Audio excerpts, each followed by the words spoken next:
Hello friends, வணக்கம். இது நம்ம சரசக்கா சமையல். நம்ம இன்னைக்கு என்ன ஸ்பெஷலாக சமைக்க போகிறோம்னு பார்த்தீங்கன்னா சைவ ஈரல் கிரேவி செய்ய போகிறோம். சைவ ஈரல் கிரேவி செய்ய 1 கப் அளவு பச்சை பயிறு 4 மணி நேரம் ஊற வச்சு எடுத்து வச்சுருக்கேன். இது கூட பார்த்தீங்கன்னா 1 ஸ்பூன் சீரகம், 1/2 ஸ்பூன் மிளகு, 2 பல் பூண்டு, 2 பச்சை மிளகாய், ஒரு சின்ன துண்டு இஞ்சி, இது கூட கொஞ்சமாக சால்ட் சேர்த்து இட்லி மாவு பதத்துக்கு அரைச்சி எடுத்துக்க போகிறோம். நம்ம பார்த்தீங்கன்னா இன்னைக்கு சைவ ஈரல் கிரேவி செய்ய போகிறோம். அதுக்கு பார்த்தீங்கன்னா நம்ம பச்சை பயிரை இட்லி மாவு பதத்துக்கு அரைச்சி எடுத்துருக்கோம். இதை ஃபஸ்ட்டு இட்லி பானையில் ஊற்றிக்கணும். இட்லி தட்டில் எண்ணெய் தடவி வச்சுருக்கேன். இதை இட்லி பானையில் ஊற்றிக்கணும்.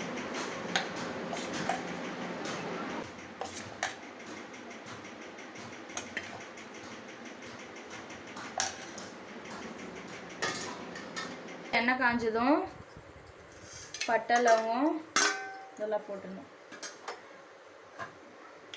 இதெல்லாம் போட்டு நல்லா வறுபட்டதும் வெங்காயம்,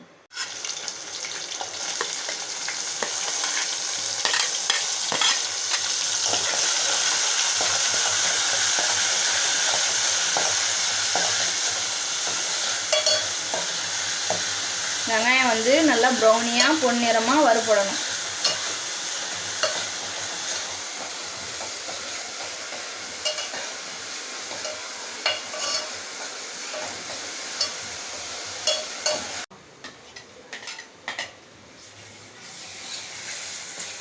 இஞ்சி பூண்டு விழுது சேர்த்து நல்லா பச்சை வாசனை போகிற அளவுக்கு நல்லா வதக்கிக்கலாம்.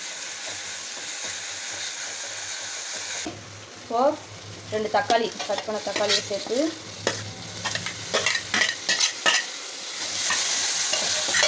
நல்லா கிரேவியாக வதக்கிக்கலாம்.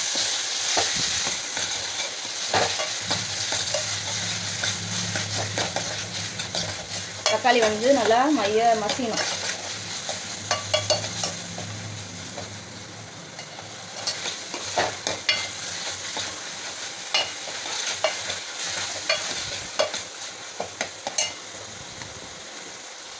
இது கூட பார்த்தீங்கன்னா ஒரு சிட்டிகை மஞ்சள் பொடி போடலாம். வீட்லேயே அரைச்சி வச்சுருக்க குழம்பு தூள்.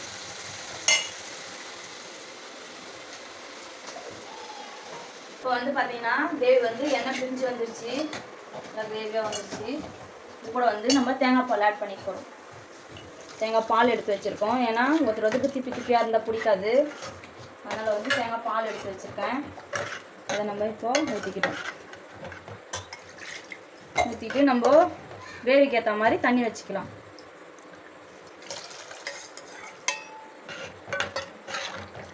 கிரேவிக்கு ஏற்ற மாதிரி தண்ணி திட்டமாக வச்சுக்கிட்டு ஃபஸ்ட்டு நல்லா கொதிக்கணும். இது பார்த்தீங்கன்னா இட்லி பானையில் சைவ ஈரல் ரெடி ஆயிடுச்சு. இந்த மாதிரி ஒரு பிளேட்டில் இந்த மாதிரி இட்லி மாதிரி எடுத்து வச்சுக்கணும்.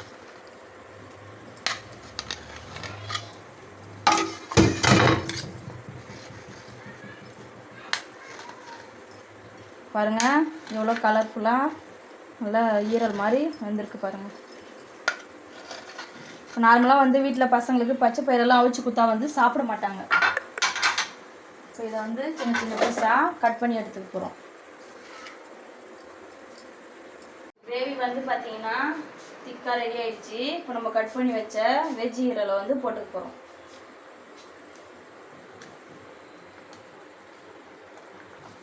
கறி பீஸ் மாதிரியா இருக்கா பாருங்கள், எப்படி ஈரல் பீஸ் மாதிரியே இருக்குது பாருங்கள். அவ்வளோ ஹெல்த்தியும் கூட, உடம்புக்கு ரொம்ப நல்லது.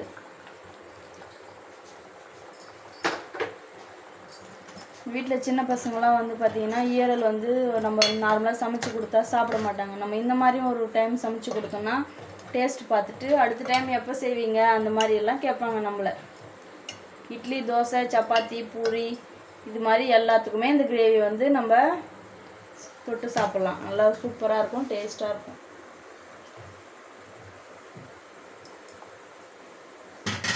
போட்டு ஒரு 10 நிமிஷம் வெந்ததுக்கப்புறம் நம்ம கொத்தமல்லி தழை தூவி இறக்கிட வேண்டியது தான். அவ்வளோதான், சைவ ஈரல் கிரேவி ரெடி ஆயிடுச்சு. நம்ம ஈரல் கிரேவி ரெடி ஆயிடுச்சு. ஓப்பன் பண்ணி பார்க்கலாமா? பாருங்கள் எவ்வளோ திக்காக ஈரல் கிரேவி ரெடி ஆயிடுச்சு பாருங்கள். அவ்வளோதாங்க, இப்போ வந்து கொத்தமல்லி தழையை தூவி எடுத்துக்காரு கறி கறி மாதிரி எடுத்துக்காரு. பாருங்க எவ்வளோ சூப்பராக இருக்குது பாருங்கள். வெஜ் ஈரல் கிரேவி ரெடி.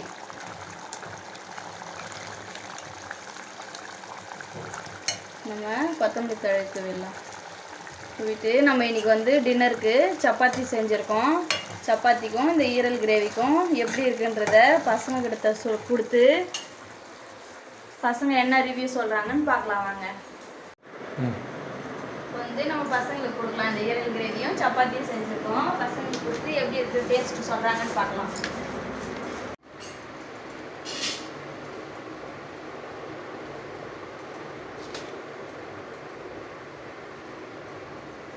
மகா எப்படி இருக்கு? நல்லா இருக்கு சாமியா. நல்லா இருக்கு, சூப்பரா இருக்கு. நீங்களும் உங்க வீட்டுல செஞ்சு பாருங்க. லட்சிகா நீ எப்படி இருக்கு சொல்லுமா. அம்மா வாவ் சூப்பரா இருக்குமா. சான்ஸே இது வரைக்கும் இதுமாதிரி நீ செஞ்சே கொடுத்துக்கம்மா. ரொம்ப சூப்பரா இருக்குமா. லட்சிகா எப்படி இருக்கு? எனக்கே சாப்பிடணும் போல இருக்கு.